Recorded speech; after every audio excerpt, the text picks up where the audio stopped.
This image has no split toning. This one does. Same grade, same contrast, completely different feel. Today, I'm going to show you not just how to do it, but how to do it without ruining your image. I'm Felipe Guerra, professional colorist. I've spent 10 years grading commercials, films, and music videos. So first things first, what is split toning, or what is toning for that matter? In digital terms, toning is a uniform color shift across the entire image. Technically, even white balance correction is toning. Split toning simply splits that shift in two, one color for the shadows, another for the highlights. Why? To create depth with color separation, and that's why it's one of the most important aspects in creating a look. Okay, so now you know what it is, but how can you actually use it, or how do you know what colors to push where? To understand that, we're going to get a look at our good friend, the color wheel. Here we can see that the colors that are most far apart, those would be complementary colors. So we can see orange and blue. Sounds familiar? Exactly. The teal and orange look, the most heavily colored contrast used on films.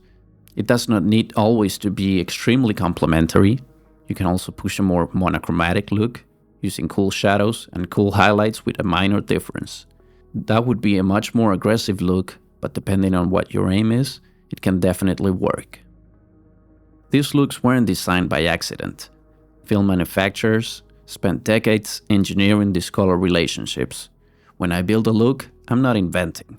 I'm referencing this legacy. The wheel already knows what works. So a proper split tone rests on 4 decisions. Get this wrong and your image feels contaminated. Get them right and the split tone is invisible until you remove it. So what are the 4 points? The first one would be the pivot point. This is where your shadows and highlights meet, where the shadows end and the highlight begins. You can move the pivot point so your highlights are larger and affecting a broader part of the image, or the other way around. You can move your pivot point forward and then your shadow tone would be larger. The pivot point is placed to protect midtones, skin tones, or key details from unwanted color shifts. Next, we have color selection. Cool shadows and warm highlights is the classic film look, but you can create different moods depending on what you're after. Then, a very important control as well is the intensity per zone. So once you select the hue, you need to set how much of that hue or how strong that hue is for that zone. So depending on the image, you can make the cooler shadows super strong and make the highlights softer. Or you can do the other way around. Everything depends on what you're after. And finally, the cleanup. This is to remove tint from areas that should stay neutral. For example, a good split tone effect shouldn't make this black area blue or cooler. And the same goes to the white parts of the image. They should remain neutral. They can be slightly influenced, but they can't be heavily tinted. But areas that are close to the shadows or to the blacks can be influenced and shifted. The same applies to the highlights. So let's look at the most famous split toning case, the Kodak 2383 look. Blue cyan shadows and warm highlights. If you see the curve down here, we can see that the blacks and whites are not fully contaminated with the curves. We also have a space in the middle that is not being affected. So the most contaminated areas would be the mid part of the shadows and the mid part of the highlights. Why? Because if you apply an even contamination in those parts, your image, instead of feeling stylized, will feel contaminated, because your black tones will feel blue instead of black, and your whites will feel yellow instead of white, and your skin will also be contaminated. To show you all of the components of proper split toning, I will show you how to build it with my own plugin Malgor Engine Pro. I'll show you how to build it with native Resolve tools right after. But Malgor lets me show you every parameter in one place so you can see each decision before we rebuild it manually. That's why I built all of these tools, because I want to have complete control when I build my looks in case I need to change something. I will never fight against my look. So first, let's add the split toning. As a disclaimer, I'm not trying to achieve the best result, I just want something visible that can fully show the intent of the concept and the message. So first things first, we need to set the pivot point, because depending on where the pivot point is, some areas will feel extremely contaminated. So for example, if I lower my pivot, the toning in the highlights, the warmer hues, are affecting the skin and the shadows too much. And if we do it the other way around, the same will happen, but with the cooler tones of the shadows. So we want to set the pivot to affect exactly the areas that we want to affect. Let's leave it at that. So first, we need to select the toning or the hues. In this case, we can play around with any hue for the dark tones or for the high tones. But let's leave it at the classic blue or cyan shadows. Next, we can set the intensity of the effect. So how much of that tone we are applying to that region of the curve. How much of this hue we are letting through to the image. So low clean is a key parameter. Here we need to control how much of the blacks are being affected. We don't want our pure blacks to be contaminated. So if I push it forward, I'm going to be affecting less and less of the shadows. So we can leave it something like that. Next, we can select the hue of our highlights. Depending on the effect we're after, that's how we select our hue. Then again, we can set the intensity of the hue, and we can clean the top of the curve so we don't affect the whites too much. Again, we can play with pivot until we reach a place we're happy with. We also have a mid-neutral effect that would be how big the radius of the pivot is. So if we want a broader part of the middle of the curve to not be affected, we would increase the mid-neutral. Can you see the difference in the skin? For now, we're just gonna leave it as it is. And finally, we have low versus high strength. This would be like a strength pivot. It doesn't change the area, it just changes the intensity balance between shadows and highlights. So as you can see, these would be all of the steps that you need to consider every time you build the split toning curve. However you build it, you always need to think of all of these concepts if you want to create a natural looking split toning effect. Now here we have the ability to also reduce the overall effect. So if it's too strong, we can just dial it back until it feels natural. That would be the before, that would be the after. Remember, split toning is one of the most important parts in look development, and a well-made split toning should be built to a full scene, meaning that if we work by groups or timeline level, the same split toning effect should be a part of the complete scene. So one split toning built for all of the shots. Okay, so now that you know how to create all of the key elements to build a proper split toning, let's try with the native Resolve curves. First, we're going to expand this module by clicking here so we can work more comfortably. Now, we need to go back and think of all the key elements. We need the pivot, we need to clean our shadows, and we need to clean our highlights. So, to do that, we're going to create a pivot point. If we click Alt, we're not going to adjust the luminance and just pivot the point. So, we need to create a pivot point for the effect that should be centered around the mid-gray of the camera or where the skin tone is set, which is almost all of the time the native camera's mid-gray. Then we can create another point for our blacks and another one for our highlights. Now we can select the individual channels to start creating our split toning effect. In RGB Curves, you can work with additive or subtractive approaches. It usually describes the same color direction from the opposite sides. So, if we lower one of the channels, that would be subtractive method, since we're subtracting color from the image. If we push it to the other side, that would be the additive approach, since we're adding more color to the image.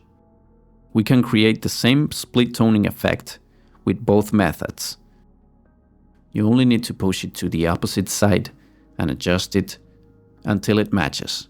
But the visible difference mainly comes from how each method affects luminance, headroom, and perceived density. Once those variables are matched, the difference can become very small or even disappear entirely. But for the most part, it's always safer to work subtracting color. So let's do that. So to create our classic Kodak split toning effect, we need to lower some of the red channel and we need to push some into the highlights. Then we can remove a little bit of green as well. So we leave the blue channel as the predominant color. And here we can also push a little bit of green to make it a bit more yellow. So that would be how to create the split toning effect using the native Resolve curves.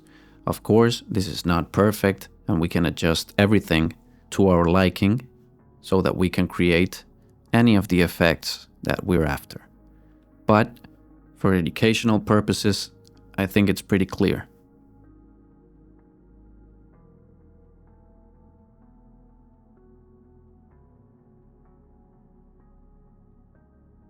The next method would be either the log wheels or the HDR wheels. The log wheels would be the fastest way to achieve a split toning effect. We can just push a bit of cool shadows and a bit of warmer highlights, and that instantly creates the effect.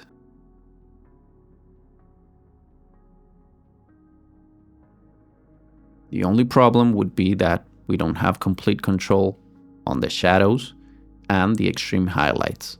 We can, however, select the range of each control.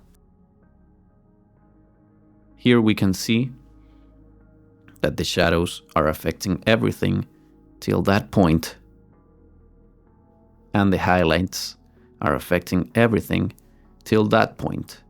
So if I lower it down to 0, that would mean that the highlight wheel is affecting the whole of the image. If I leave it as it comes, it's affecting only the top half range. That way, we can play around the pivot or midpoint, so we can make our skin tones more or less affected by the effect. If we wanted to clean the pure blacks or the highlights, however, we can use the qualifier and start removing from that area. So what happens if I highlight here? If I turn off my hue and saturation channel, I'm only selecting luminance with the qualifier. And now that we can see the affected area, we can see that I'm selecting everything except the extreme blacks.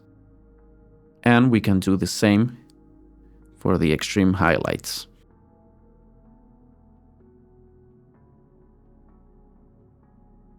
And we can soften it.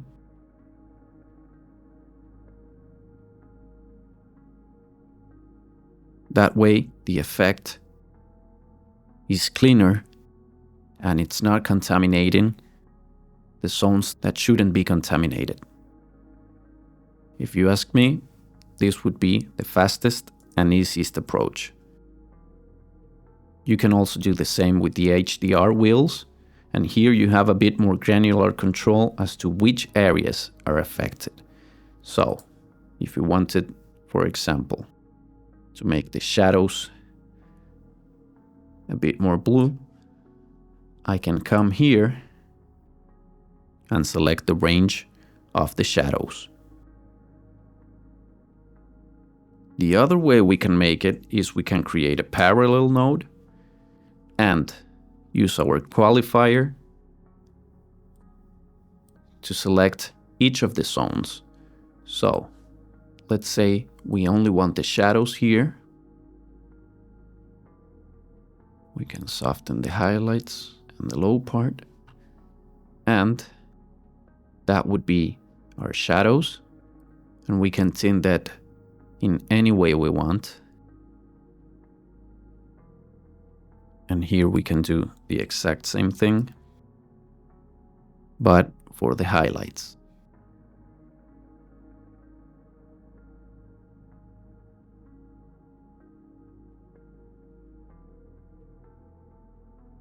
That way, we have the two regions selected independently, and we have more granular control as to which areas we want to affect. Then, you can tone them with whatever tool you want.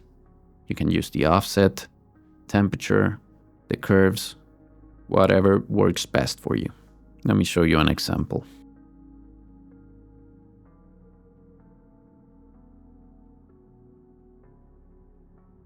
And that's how we can build split toning with the Luma Qualifier. Again, I'm not going for the best result.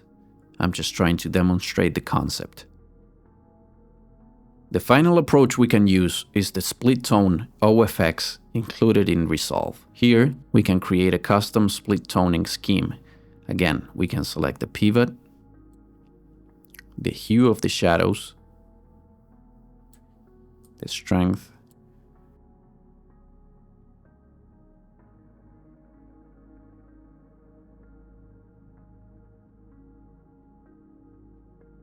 we can also protect the neutrals, setting our minimum saturation of area to be affected and our maximum saturation. But we still lack a bit of quality and control compared to other methods. Those are the key parameters that separate a split tone that feels cinematic from one that feels like an Instagram filter. Pivot, hues, color, intensity, and neutrals protection. Master these parameters and you'll never fight for your look again.